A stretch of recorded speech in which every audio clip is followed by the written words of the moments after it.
Dinava kar û xebatên hî yên cîhanê de bê cihênî qaşê yek ji karên herî brîsk û têra xwe xeternak karê medyayê ye, yanî karê rojnamegeran e.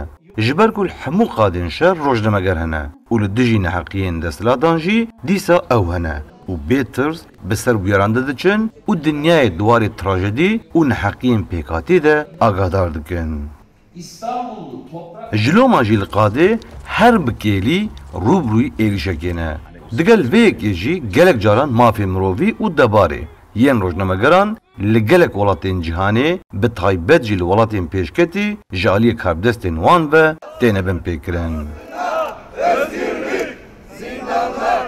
Xebatkarên BBC'ye yên ofîsa Stenbolê ji bo van mafên xwên mirovî tam 14 rojin grêvek dane destpêkirin.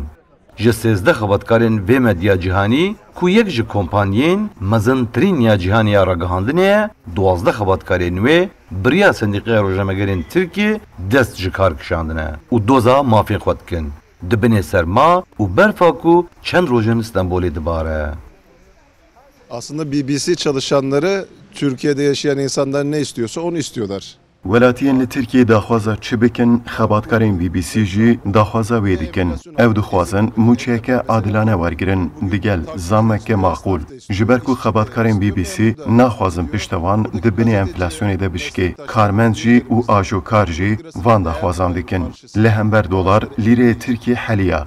Ew dixwazin ev ziyana pêkhatî ku bandor li jiyana rojnamegeran kiriye were dabînkirin. Heta daxwazên xebatkar û sendîkayê ku bi hevkarî rêjeyeke zamê diyar kirine nê qebûl kirin ji aliyê rêveberiya BBC'ye ve dê ev girev bidome. Vardı çok daha düşük yerlerden.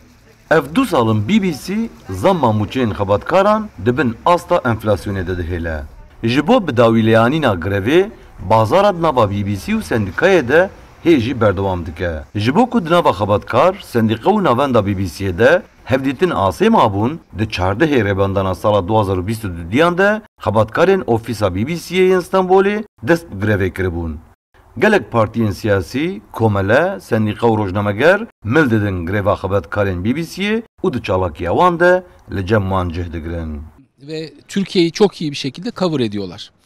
Di temaşeya Tirkiye'de ya ji Londonê çi tê dîtin nizanim. Lê dema em ji Tirkiye li Londonê temaşe dikin, helbesteke oryantalîst dibînin. Pişta xebatkarên BBC'ye di jêr enflasyonê de şikestiye. Lê ew vê nabînin û tenê ji sadî 20 pêşniyar dikin wekî zama xebatkaran. Lê ev xebatkar doza ji sadî 5 dikin.